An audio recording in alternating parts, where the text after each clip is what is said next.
පහුගිය ටිකේ අපේ මුළු ජීවිතේම නතර වෙලා තිබුණේ අපේ ෂෙනී බබා ළඟ. මොකද කියනවා නම් මං ගිය පාර වීඩියෝ එක ගේන්න කලින් අපේ දෝනි මණිකව එයාගේ හાર્ට් එකේ ඔපරේෂන් එකට අපි හොස්පිටල් නැවැත්තුවානේ. ඇත්තම කියනවා නම් හිතේ තිබුණු කලබල නිසා ඒ වීඩියෝ එක ඔයාලට ගේන්න බැරි වුණා. ඒක නිසා තමයි ගිය පාර අලුතෙන් වීඩියෝ එකක් දැම්මේ. ඉතින් ඒ සිද්ධියෙන් පස්සේ එහෙ ගිහින් නැවතුණාම අපේ දෝනිට ගොඩාක් උණ හැදුනා. මොන බෙහෙත් කරත් දෝනිට උනාට උනේ නැහැ. ඉතින් අපේ දෝනිගේ ડોක්ටර් අපේ මණිකගේ ටිකට් කප්පවලා අපිව ගෙදර එව්වා. අපේ මණිකගේ උණ හොඳ කරගෙනම ආපහු ඔපරේෂන් එකට එන්න කියලා. ඉතින් ඒ සිදුවීමෙන් හිතට විතරක් නෙමෙයි අපේ ඇඟටත් මාරු මහන්සියක් දැනුණා. හිත ඇතුලෙන් ගොඩාක් පීඩන දවස් ටිකක් තමයි අපි පහ කරගෙන ආවේ. ඔන්න ඔහොම ඉද්දි තමයි අපිට එකපාරටම හදිසි ගමනක් යන්න ඕනේ. ගමන යන්න කලින් අපේ දෝනි මණික එයාගේ සීයා තාත්තට කියලා එයාගේ ලස්සන කඩා හැරෙන චූටි කොණ්ඩෙත් කපාගෙන කොණ්ඩේ ලස්සන හදාගෙන තමයි ඒ ගමනට ලෑස්ති වුණේ. හරි හොඳයි යා ඔයා දන්නේ නැති උනාට. ඒ ලෑස්ති ගිල්ල දැක්කම අපිටත් දැනෙන්නේ හරි අමුතු සතුටක්. අතිශය පෞද්ගලික හේතුවක් නිසා මේ ගිය ගමන ගැන නම් විස්තර අපිට කියන්න විදියක් නෑ යාළුවනේ. හැබැයි ඉතින් අපේ ගමන වැටුනේ නම් මේ ගමන ඔන්න දඟලන්නේ අපේ චූටි දූ. ඒක තමයි. දැන් වාඩි වෙලා ඉන්නේ ඉතින් ඒතකොට තමයි කපන්න පුළුවන් ඉක්මනට.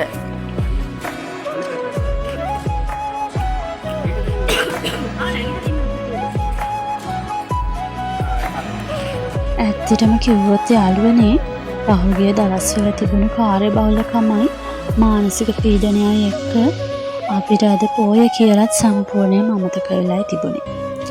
ඒත් මග යද්දී පාර දෙපැත්තේ එක දිගට පත් වෙන පහන් කූඩු බෞද්ධ කොඩි දැක්කම තමයි මතක් වුනේ අද නේද පොසොන් පොය කියලා. යන මග දිගටම තනින් තන ලස්සනට හදපු දන්සල් තියෙනවා අපි දැක්කා. මිනිස්සු කොච්චරනම් භක්තියකින් සතුටකින් ඒ දන්සල් ලෑස්ති කරලා තියනවද කියලා පාරේ යන්නේ නායන්ට ආන්දරේ සංග්‍රහ කරන විදිහ දැක්කම ඇත්තටම අපිට තේරුණා. අපේ රටේ මිනිස්සුන්ගේ තියෙන ලස්සන ගුණධර්ම එකමුතුකම ආයමත් සැරයක් මතක් වුණ මොහොතක් තමයි ඒක. ඉතින් යන ගමන් අපිට හම්බුණු දන්සල් කීපයකට අපිත් ගොඩ වුණා. අපේ ගිය වැඩ ඉවර කරගෙන අපි ගෙදර එද්දී රෑ 10ක් පහ වෙලා තිබුණා.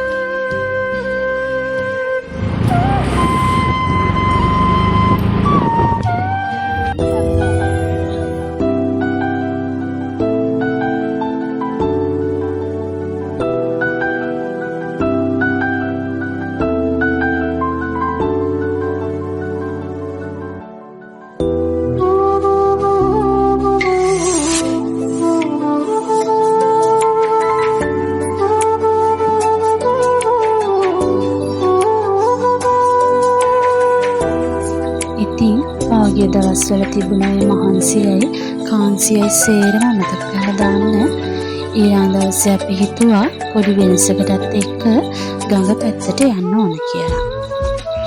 අපේ නෑදෑයෝ කාණ්ඩේ ගෙදර ඇවිල්ලා පෙරවපු බෙඩ්ෂීට් ටික හොද ගන්න ගමන් නාගෙන එන්නත් එක්කම අපි ඉතින් ගඟට ගියා.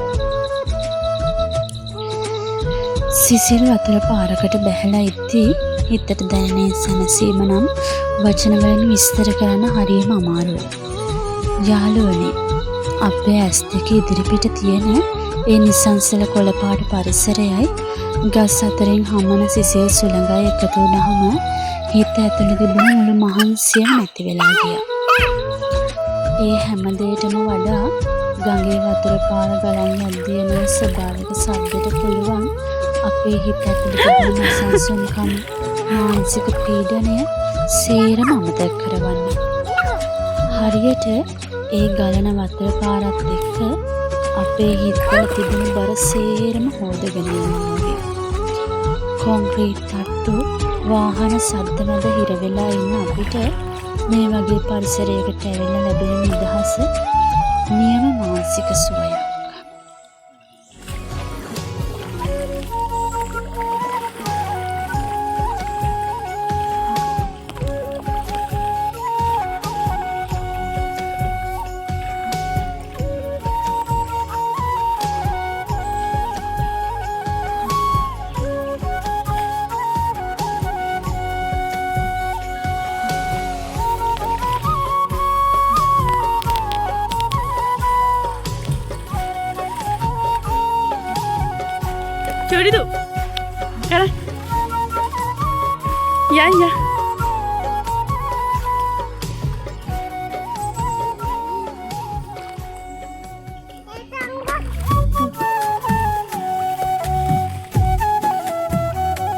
අපේ ෂෙමීමනික වතුර දැක්කම වතුර දඟලන ලස්සන දැක්කම අපේටත් මාර සතුටක් තමයි දැනුනේ.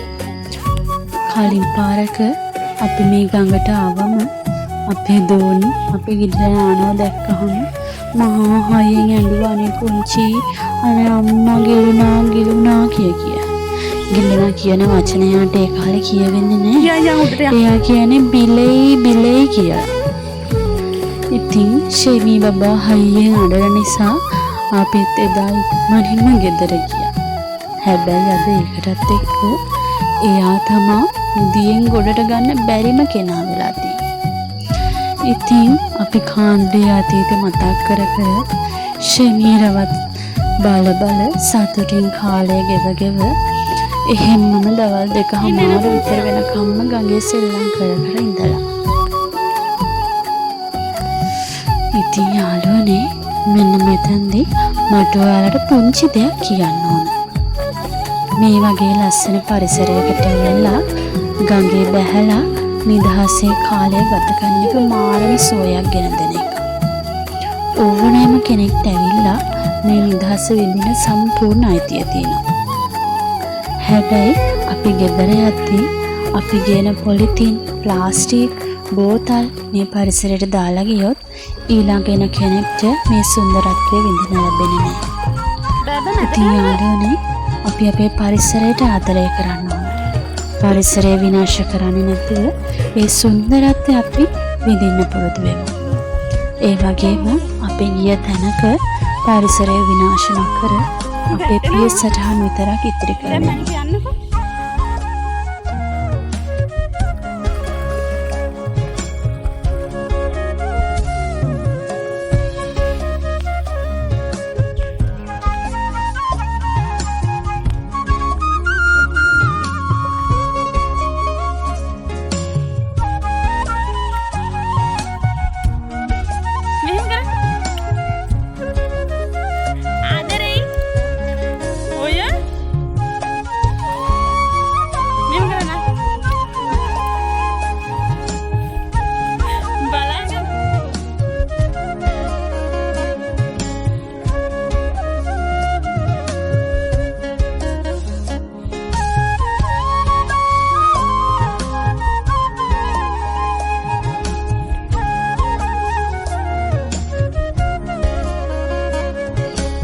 ඉතින් පහුගිය ටිකේ හිතේ තිබුණු බර මහන්සිය සේරම සෝදලා ඇරපු මාරම සැහැල්ලු දවසක් අද අපි ගෙවුවා.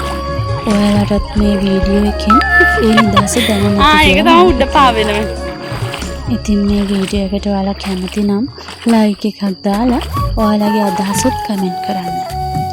අපේ වාසුස් ඩයරි පවුලට එකතු වෙන්න සබ්ස්ක්‍රයිබ් කරන්නත් අමතක කරන්න එපා. ඉතින් මේ හැම දෙයකම මගේ පස්සෙන් ඉඳලා මට උදා කරන ඔයාලා හැමෝටම ගොඩක් ස්තුතියි.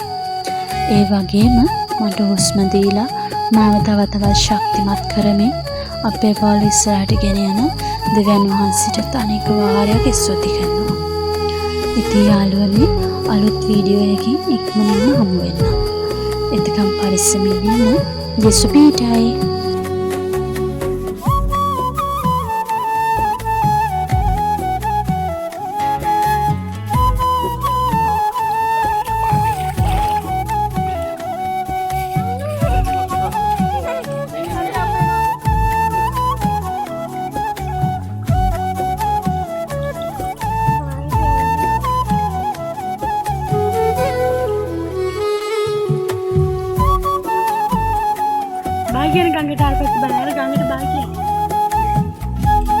Bye, Ganga.